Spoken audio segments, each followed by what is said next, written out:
link that's going to Katy. So, um, talk amongst yourselves. I am just going to have my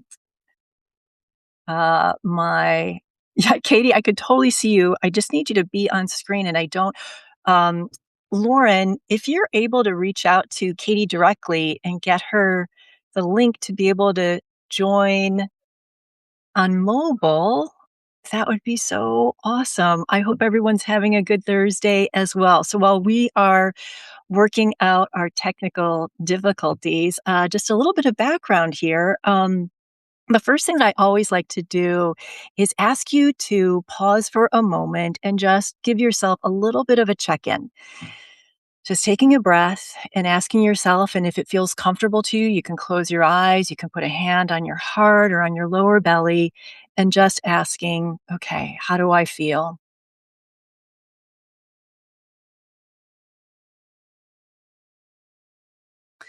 Now, the reason that we do this is there are a couple reasons. One is being able to notice and name our feelings is an important regulation tool. And when we're dealing with things like career pivots or transitions or contemplating high stakes decisions, our nervous systems can get dysregulated. And so checking in to say, what am I feeling? What am I noticing? It automatically can lessen the intensity of the emotion because it's being acknowledged. And then the other part of it is to be able to validate, is to be able to say, that makes sense, that I would feel anxious, that I'm entering into a Substack live and I'm having a technical difficulty. So that's all we're doing is just validating for a moment to be able to take care of ourselves. So then when we're regulated, we're able to do the work that's needed in order to get ourselves moving forward. The next thing that I like to do just to help us land and ground is I'm going to just guide us through like a 3 to 4 minute meditation while we are landing. Oh, here's Katy. Welcome, Katy. Thank you for Hi. our technical difficulties. I'm so glad that you're here. Yeah. We just did a little bit of a check-in, and I'm just gonna lead us through just like a couple-minute meditation, and then we're gonna dive into, so many questions and a short, of course, an introduction to you as well. So an invitation for everybody at home, you can do this with your eyes open or your eyes closed, and, just allowing yourself to land. I'm gonna close my eyes while I'm leading us through this, 3 to 4 minute meditation. And then just allowing your body to land, noticing any sounds in your environment, noticing how the temperature might feel on your skin, how your clothing feels on your body, and then bringing your attention to your body and allowing your sit bones to get a little bit heavier, maybe twice as heavy. Noticing your feet on the floor,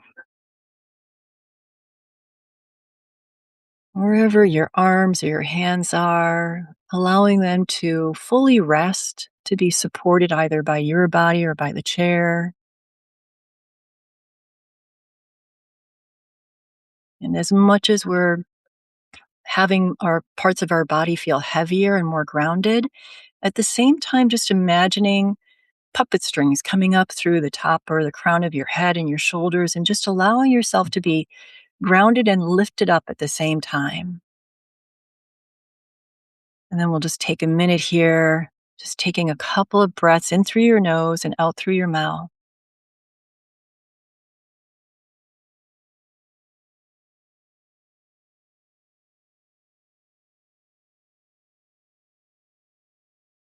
And then one more, your own time, in through your nose and out through your mouth. And then whenever you're ready, come on back. And welcome back and welcome, Katy.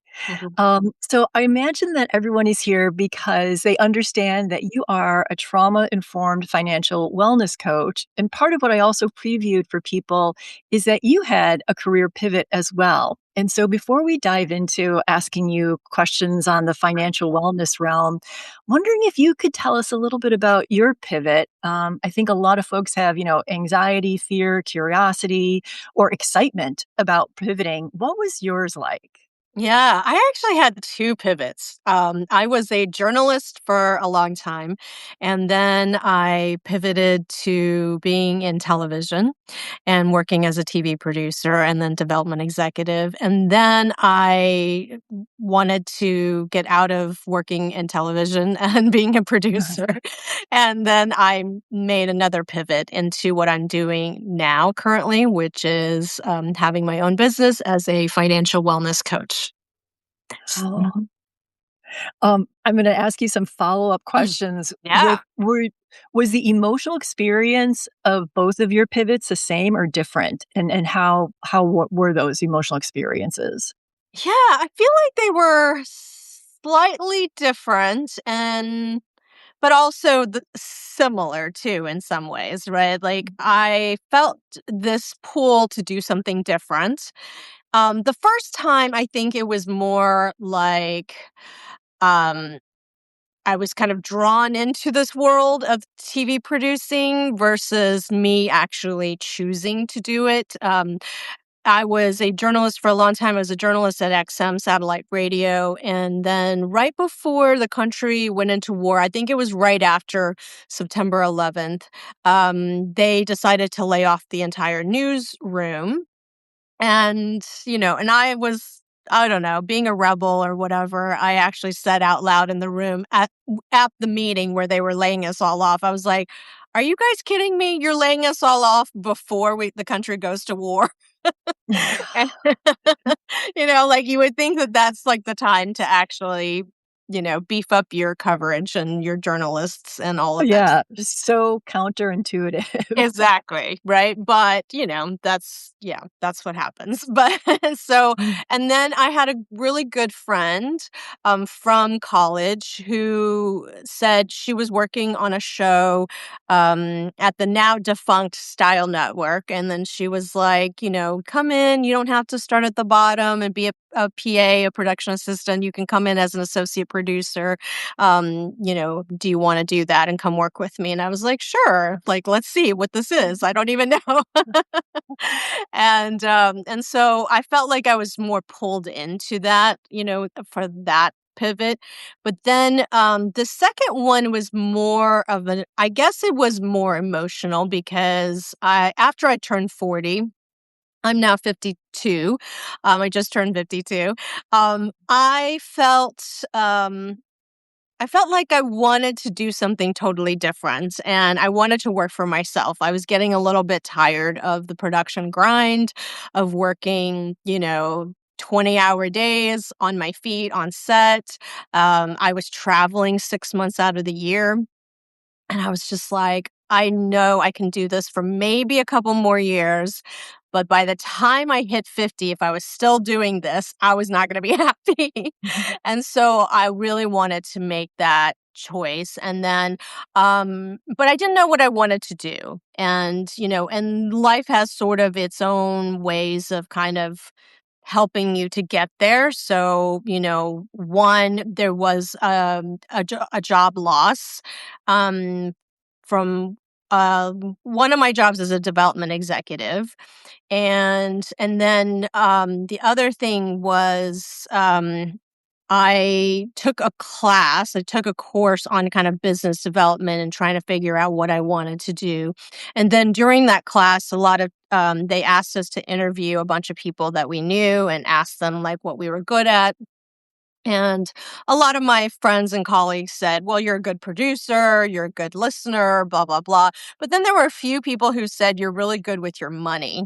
And I don't know how you do this, right? And also, when you're not working, you don't seem to be worried about it. And then that was when I was like, oh, yes, because I had to figure out how to do this for myself when I first started in entertainment as a freelance producer. When that first show ended, I was like, how do people save up? How do people pay down debts? How do people think about buying a house or any of that kind of stuff when your income is so inconsistent?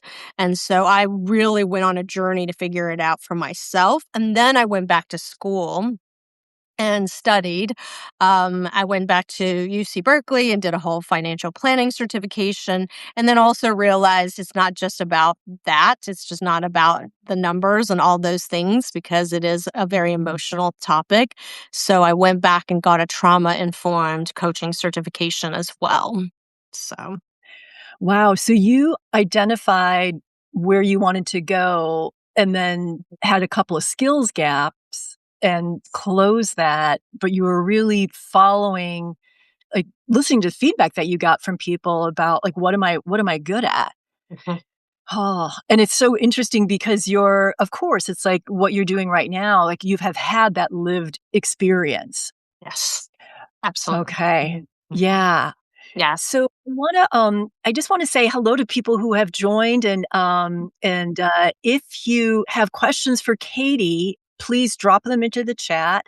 But I'm gonna go ahead and get started with my questions, but as you folks, as you're listening, you put them in, we'll get to them as much as we possibly can. So I remember, I've been laid off a couple of times. Okay, I was fired and laid off, so if I'm being completely honest, and I just remember the panic that I had around, "Oh my gosh," and when I was not able to get a new job, like, within the first couple of months, and I'm seeing my bank account starting to shrink, and then I'm just making a lot of wild and crazy choices, and I'm just curious, what's the first thing that you would recommend to someone who is either a gig worker and a new job isn't coming in, or you've been laid off, or just, like, in a season where the work isn't flowing as readily? What do you suggest? What do you recommend? hmm I And this is probably very similar to some of the things that you teach and coach around is that the first thing is to take some time to just decompress, right? It's so important to get out any of the anger and sadness or other emotions that, we kind of build up, right afterwards, because it can be a confusing time. It can be actually a little bit of a shock to the system, even if you sort of anticipate it there can be all of those emotions that are tied into it, right? And as a financial wellness coach, I really always tell people like our financial life is a direct reflection of our emotional life. So it's so important that when we are in the midst of anger, like sadness or grief, right, that you help others with, then we could actually make some really big financial mistakes. And that's why it's so great to just sort of like take the time, take a week or 2 weeks or even a month, right? Like however much time you need to sort of decompress, let out all of those emotions, let yourself feel those emotions too. Right.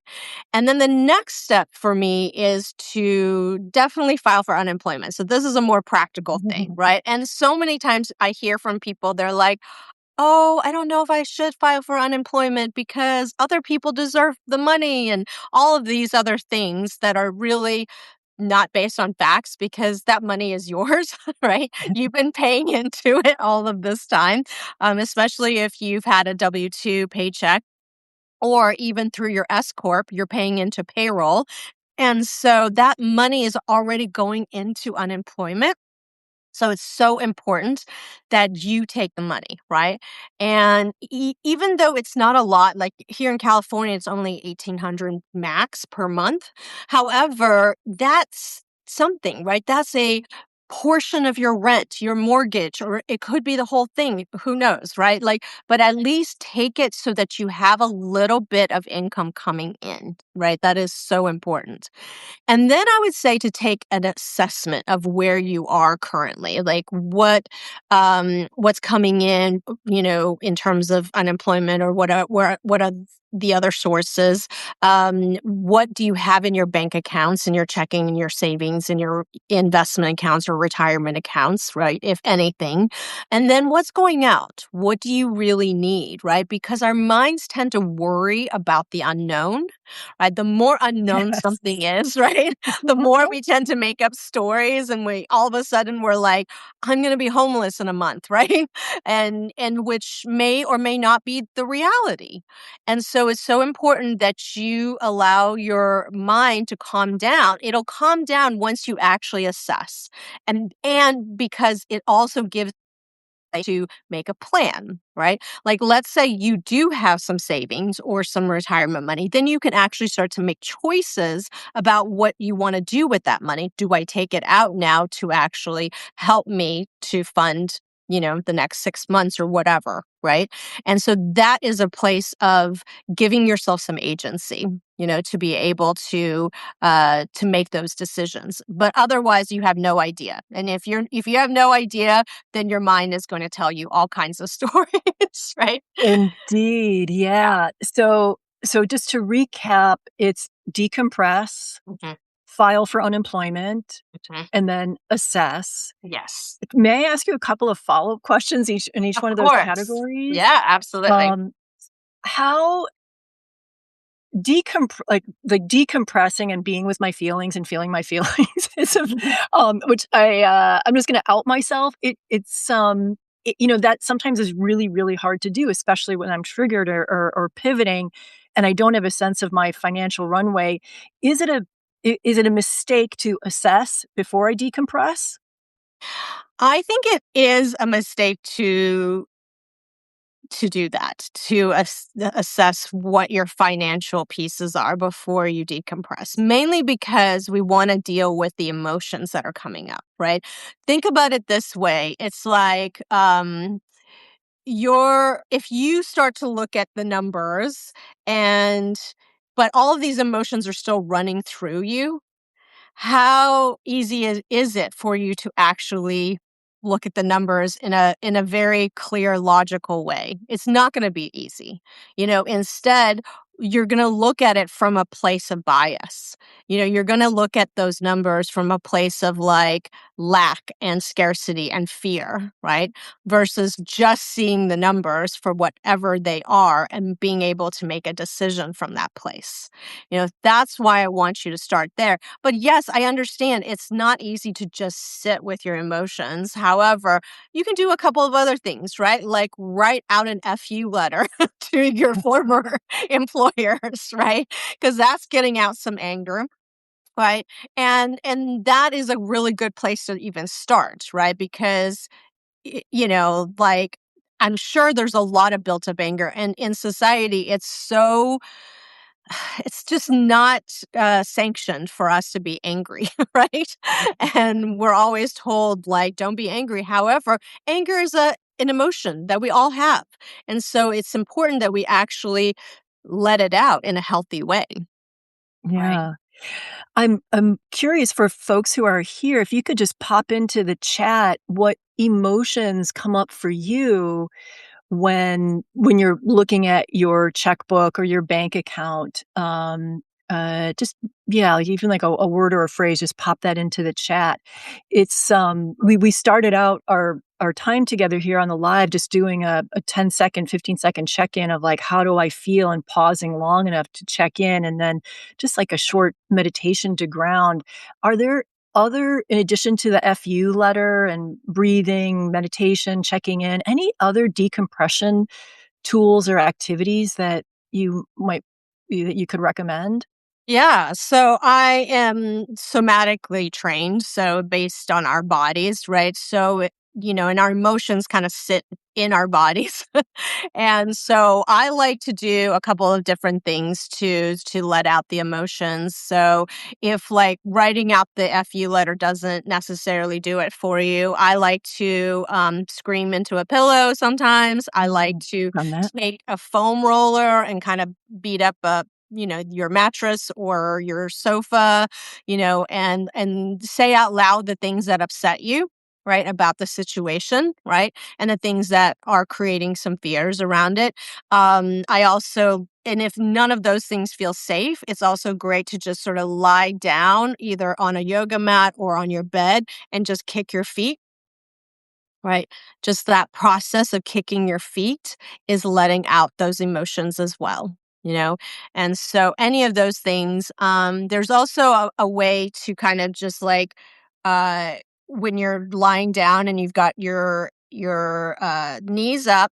Okay, and then you can open up your legs a little bit and then open and then close them back up to like around a V shape, and then you'll start to shake a bit, right? And that shaking is also a way to kind of process emotions without actually having to talk about it or to scream about it, right? It's also a really safe and easy way to do that as well. Wow, those are incredible tools and really appreciate the specificity of them. I am not as familiar with those, so really awesome to expand my toolbox as well. Yeah. In terms of the third category of assessment, I one of the things that I really, really love about your work, Katie, is I I think for most of my life had this feeling about money. So, like, when I was in down times, I would immediately be like, "Okay, I'm taking away my hot chocolate fix for the week. I'm no longer gonna, stop and get my a manicure, like, once a month. I canceled my gym membership." There are a lot of things I did in order to really conserve money, and so wondering if you could talk a little bit about that assessment, step through your prism, which I think is really wonderfully unique, which is not about depravity. Right. Absolutely. Right. Because one of the things that I tell people during this time is that our instinct is to shrink. Right. Our instinct is to do what you're saying. Like, okay, I'm not going to go and get my coffee every day now. Right. I'm going to look at my budget and try to take everything out. Right. And there's nothing wrong with that. I actually think it is important that we look at that's why the assessment is important when you're looking at that and saying, okay, there's some unnecessary expenses. Maybe there are some things that you've always wanted to get rid of, but you just never thought about it again, right? Or some subscription. Yeah, that you're not even using. And I'm guilty of that because right now I have an Audible subscription and I haven't listened to any Audible books at I have all. to so tell you, I've had, like, 3 Hulu subscriptions at the same time. I did not know until I Right. did my assessment. I was like, Right. "Oh gosh, how did that happen? I'm Exactly. making Right. money." Yeah, Yes. it's like, "I'm So gonna keep one of them, but I don't need 3." right, right. So I do think it is important to do that assessment. However, it is also about this is the time to start to expand your body rather than shrink, right? Because the more that we actually shrink down, the more that we're going to feel stuck. Right? We're going to feel stuck. And that energy actually doesn't help to get us more opportunities, right? Or for us to get out of that survival brain, you know? So, for those of you who are creative, especially, it's even more important to get out of survival brain because we can't create in survival brain, right? Like our mind won't let us be creative in survival brain. So, the way I want you to expand is twofold too, is also practical and spiritual. So, one of the ways that we talked about already practically is to get unemployment, to also find other things, other resources like their food stamps. In California, there's something called CalFresh, right? So that you can get fresh groceries, right? It's so important that you're taking care of the roof over your head, right? And getting some food and, food, shelter, water, air to breathe. All of those things are so important, right? For your survival. It's the Maslow's hierarchy of needs. And then it's also this one is a little more controversial, but I actually believe this is a good time to use those credit cards, right? Especially if you don't have emergency savings or retirement money or investment money. It's like use the credit cards. That's what they're for right now. And then know that you will have the opportunity later to actually pay them back. right? Because the thing, or to take out a small business loan. If you have a business, take out a small business loan at 5% or 6% interest rate, right? To give yourself a little bit more cash flow coming in, a little bit of money into your savings account so that you can actually live off of that, right? And to expand. And the other way to expand is a body-based thing, which is to start to expand your body, right? Like when you actually are in this mode, right? Everything feels tighter. Everything feels even more scary, right? And fearful. Versus if you are like in this mode and opening up wide, right? Like how does that feel, right? Most of us feel so much better and like able to breathe better, right? When we're in that mode. And so it's so important that we're also opening up our bodies, really just reminding ourselves that we are safe, right?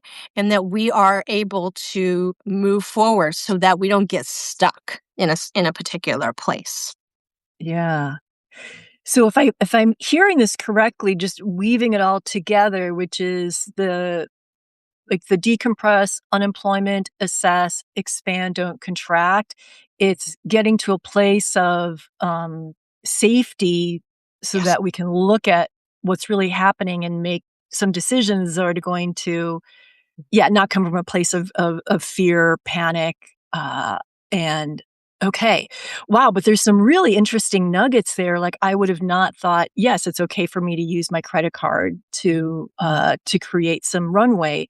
Because I do feel like I mean, there are people in the moonshot community, many, many people who are in the entertainment industry, which you've worked in as well. And I also just wanted to let people know who heard Kitty's story from the beginning that you pivoted before COVID. Yes. So, yeah, so I'm like, you're an early adapter Yes. before the shit hit the fan in the entertainment industry. But there are a lot of people, like a lot of creatives in the community who are not ready to contemplate a transition. Mhm. They love what they do and are, you know, like how they want to give themselves more time to see how the entertainment industry contracts. I'm wondering if you could maybe say a little bit more about the small business loan or credit cards or other ways to extend runway, either Mhm. pragmatically or emotionally or spiritually. Yes. Well, I feel like there's a couple of things here, right? Is that I think that coming to that place of pivot, first of all,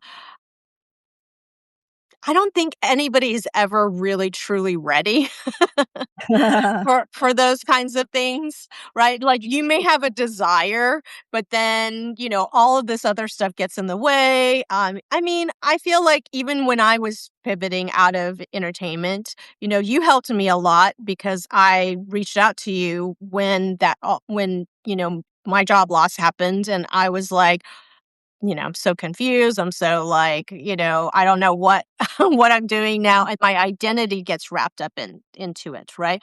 And I think and then for a long time, I was like, I want to be like you, right? Like I was sort of borrowing the belief that you had, right? Which you were both still working in television, and you were a coach, right? And I was Yeah. like, okay, that's what I want to do. I want to do both, right? And then very quickly after I got started, I realized that's not what I want because I don't want it to still be in television, right? And that was like, and it's so interesting that our brain and our ego sort of holds on to that in so many ways, right? Because there's so much of my ego that was tied into being in the entertainment industry and believing that like other people might see it as, oh, you couldn't make it in the industry, or you were a failure and that's why you left, and all of those things. And what I really realized is that none of that matters, right? And none of it matters. And it's really based on what you want. But I didn't realize it until I kept going, right? Until I made the decision to take action, to become a coach, to get my first clients, right? And then until I was full, I had like my first 10 clients. And then I was like, oh no. first of all, I don't even have time to go back and work in the entertainment industry. And then second of all, I don't want to, right? Like all of a sudden it never, that push and pull wasn't there anymore, right? So to me, like it is action, right? Taking action steps, because action is the antidote to anxiety. Taking action is also giving our brains a way to be able to see what the next steps and the next steps are, right? Mhm. It is a path, because if it's, if some action isn't exactly working out, you can take a different action step, right? And without taking those action steps, all you're doing is just like cycling in your brain. Like, here's what I want to do, but can't do it because of this reason or that reason, Mhm. or I'm still stuck doing this thing, or I still want to do it. Maybe this whole idea of the industry is coming back, right? Like, all of those things get cycled, right? Versus start to take some action steps towards whatever it is that you are interested in doing, right? And again, it doesn't also have to be either or, because like you, Laverne, like you did both for a very long time until you were like sort of like, I'm done with that. Right? Yeah, yeah, and I feel like part of the reason that I did both was tied to my money story. Mm, That, um well, I started coaching just because I loved it so much, I found it deeply fulfilling, and mhm, then when things with the entertainment industry started to contract and I wasn't able to support my family through my work as a producer, and I had to contemplate, "Okay, what do I wanna do?" I continued to do both because my money story is there's not gonna be enough money. There's not gonna be mhm, enough money. My mhm, father was a child of the Depression, my mother grew up in poverty, and I come from a lower income household, and so it was very hard for me to take, action that I felt like was reducing my options, and mhm, then I wound up just, like, really spreading myself super, super thin. mhm, What Because I also this is one of the things I love so much about your work is that I feel like you've done extraordinary work mhm, with people in groups, mhm, helping them understand their money story, mhm. and so, like, what are people getting wrong about their money stories or even their relationship with money? Yeah. Before I answer that, I do want to go back to what you're just saying, which is I do believe that people should have a financial runway, right? Like if you're thinking I want to start my own business or do something else, right? Like it's so great for you to have a financial runway so that then money doesn't isn't the one thing that's making all the decisions for you, right? Yeah. Instead, like I really believe in having about a year's worth of savings if you can, right? Necessary expenses if you can, so that then you can draw upon that, right? Because every single time I actually pivoted, I made a lot less money. Right. Like the very first time when I pivoted from being a journalist to being in TV as an associate producer, I took about a 50% pay cut because I was really at the top of my game as a news anchor and reporter. And then when I pivoted from being a TV producer and development executive to what I'm doing now as a coach, yeah, that first year, I think I made 80% less than what I was making in television. Right?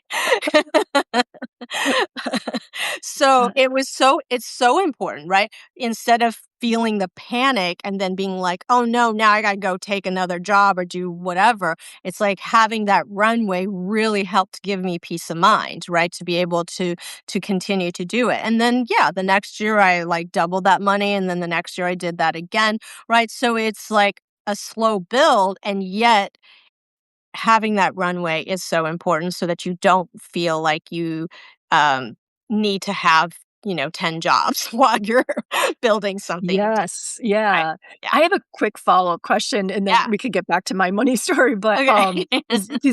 because I'm fascinated by what you just said in terms of accepting a job that was 50% of what you were making, and then when you pivoted to your own business, you're making 80% less. Mhm, So, if someone's been out of work for a while and they finally get a job offer, an opportunity, but it's below, way below their previous rate or, salary history.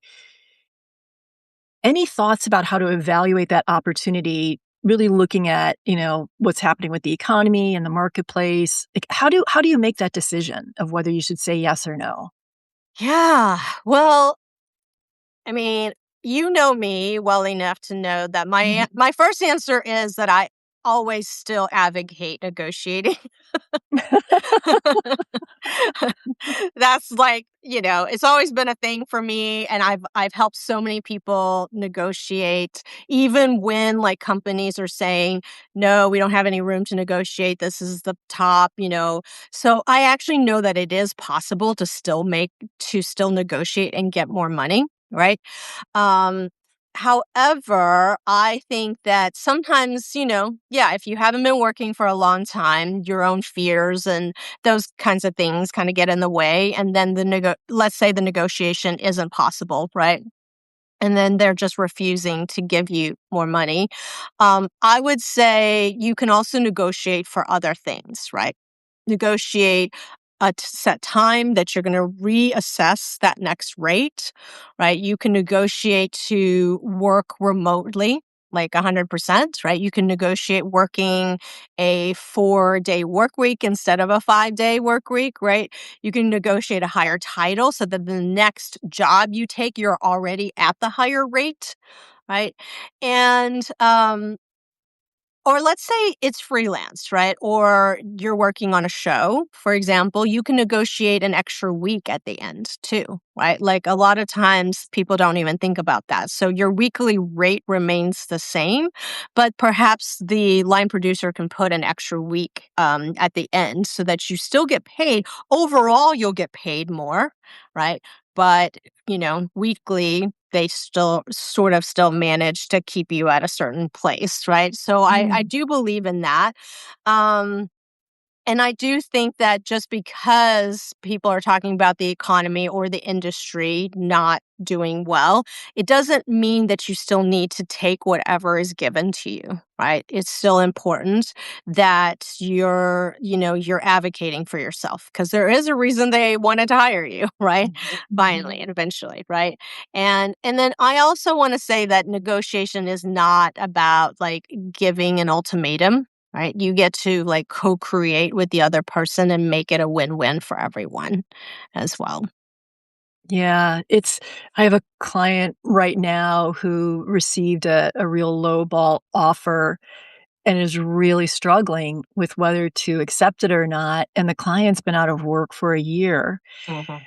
And so and I get it. It's like there's like some ego involved as well, and is this gonna set me back? And of course, I always have heard so many stories, of that delta. Like, if you say yes to a particular number, that becomes your base, and then everything is, "Okay, we'll give you 5% over that."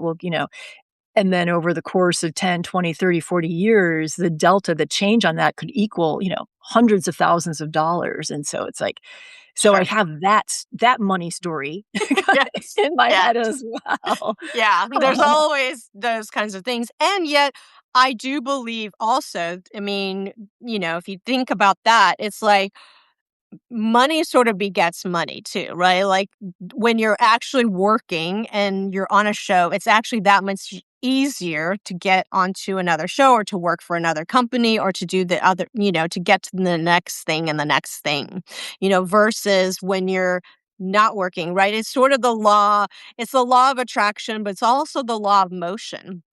Right, like a body Mm. or object at rest stays at rest, and a body or object in motion stays in motion, right? And that's one of the ways to kind of like, I'm getting a little more woo woo out there, but when we're talking about manifesting opportunities and money, right? One of the best ways to do that is by taking something, even if the pay is lower, right? And again, it doesn't mean that you can't negotiate some other things, right? Like negotiate it so that it actually you're still advocating for yourself, right? And you're still getting some things out of that, from that place, right? Of course, if it's not something you want at all. Like if the project is terrible, you don't really like the people that you're going to be working with, and the pay is terrible, right? Like don't take it, but I do think that if there are other things that are making this worthwhile for you and it's only about the money,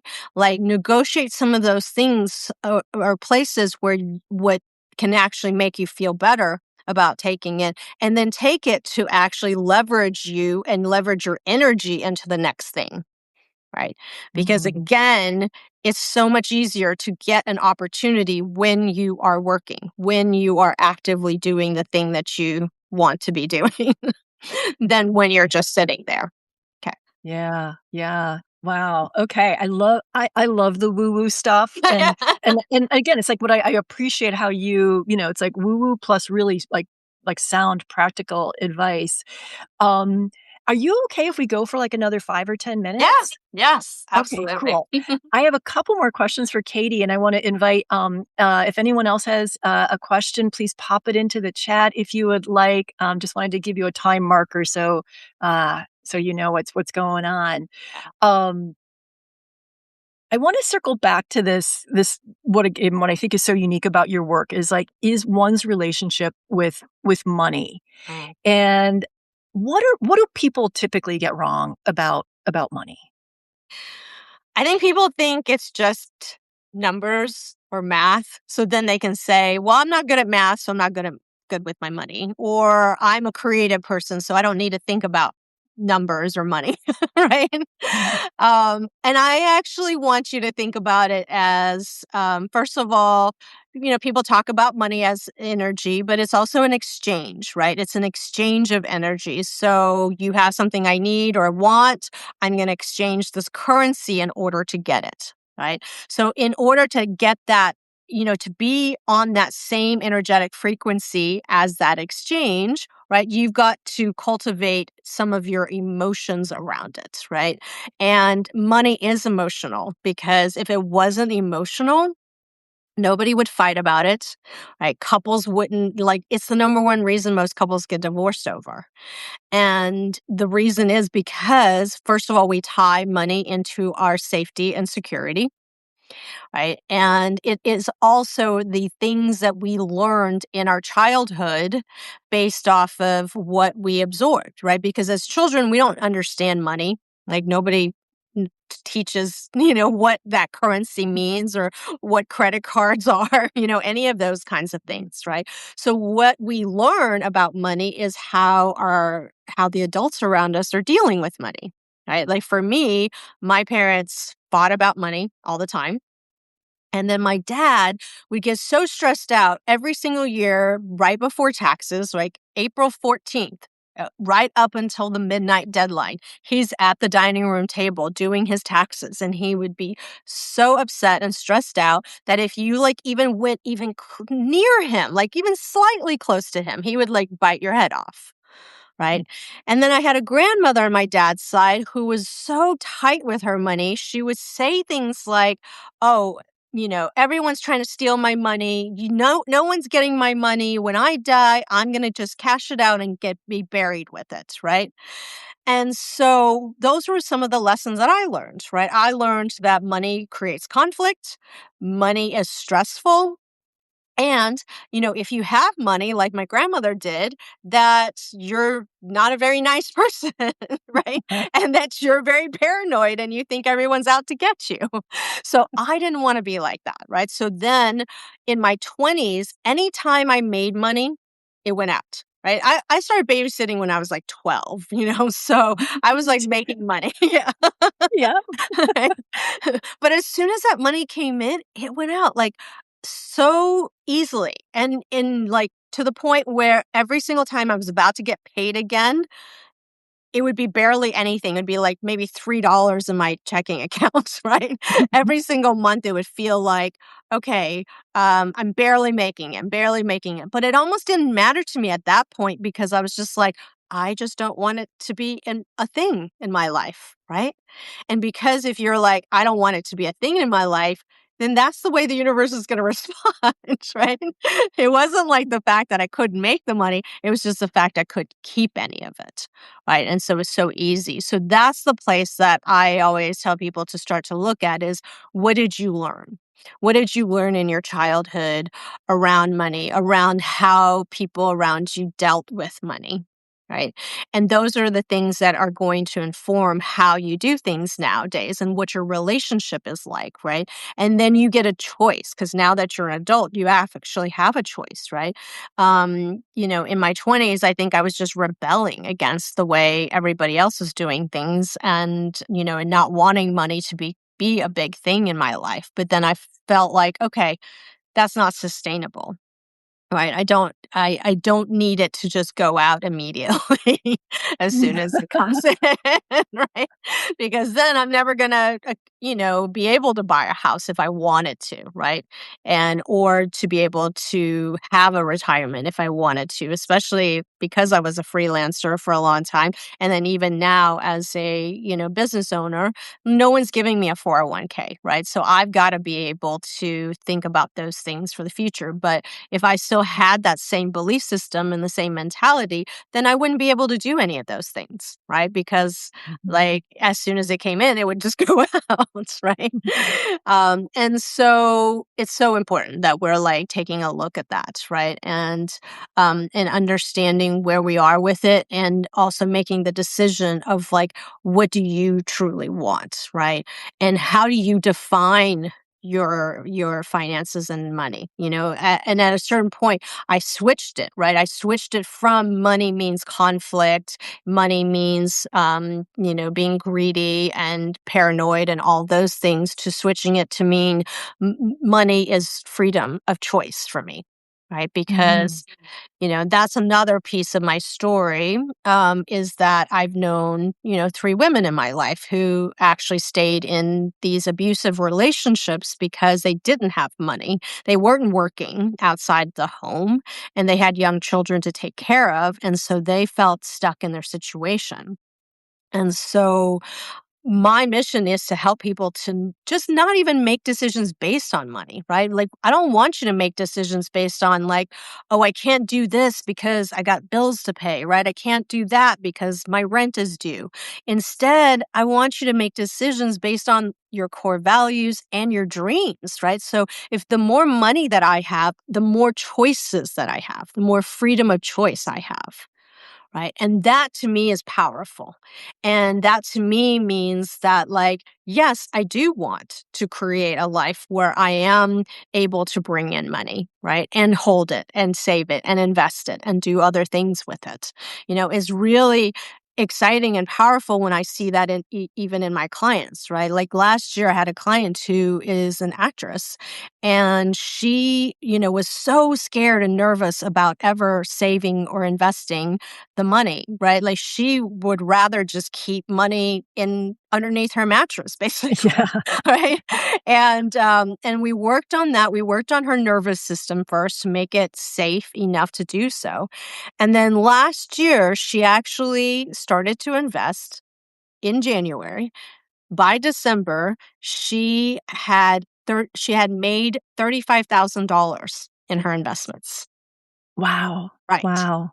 Right? So think about that. That's almost $3,000 a month of passive income, of investment income coming in, while she's trying to be an actress. And she got an opportunity to be on a major show. I'm not gonna talk about it because it hasn't come out yet, and Yeah. I don't know all the things about it Yeah. yet. But I don't think it was a coincidence either, right? That those 2 things came together in the same year.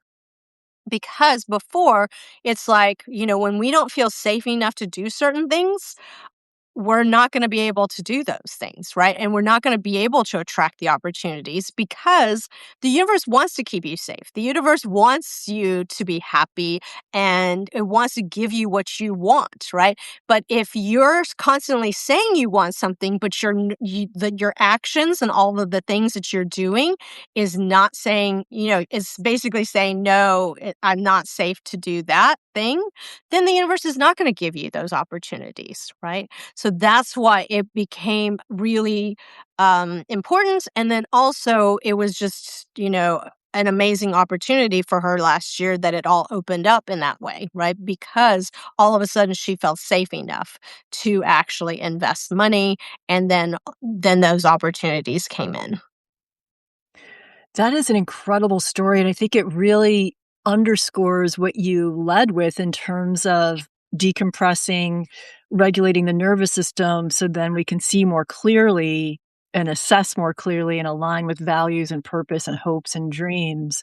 Yes. I wanna invite you, to tell us, well, I want to actually invite everybody here to, if you're not already following Katie on Substack, please do so. Definitely subscribe to her newsletter. I get the newsletter. It always, it's not just like really informational, but Katie is an incredibly generous spirit, as you could probably tell. So she's always finding really interesting things to share that come from other sources or for other people. What else, Katie? How else can we find you? And then I'm going to come back and end us today with a question around just like a few practical tools to Yeah. balance out the emotional part. But so where can we find you? And do you have anything coming up that we should be aware of? Yeah, so you can find me, I'm on Instagram, and my handle is Katy Chen Mazzara, and then also that's my email, so katychenmazzara.com. I also have a free guide just for this month because it is Valentine's Day, even though my husband and I don't really celebrate because his birthday is February 14th. But it is a couples guide that I just updated. Ah. Yeah. So let me see if I can type it in here. Oh, Well, Katie, that's amazing. Wow, what a yeah. treat. What a bonus for all of you being here. Yes. Katie and I did not talk about that beforehand. So Yeah, we did that's not. again another reflection of her generosity. And Katie, while you're looking at that, I have to share. I don't know if I could call this a tool, but when I was in my 20s, I did get into credit card trouble. I was separated from my first husband, living apart, and continuing to maintain my lifestyle even though I couldn't afford it. And it got so bad that I had to use that tool of the envelope system where I wound up paying cash for everything. I cut myself off from my credit cards, and I had, an envelope for gas or for, food, that type of thing. And that was definitely like the severe austerity deprivation plan that did not create any type of contraction or ease or grace in my life. And so wondering, Katie, if you have other yeah, just like tools or practices that support you and your clients with yeah, with the more like emotional spiritual part. Yes. Um, well, first of all, I think that it's so important to think about how your self-worth is also equal to your net worth. Uh, Right?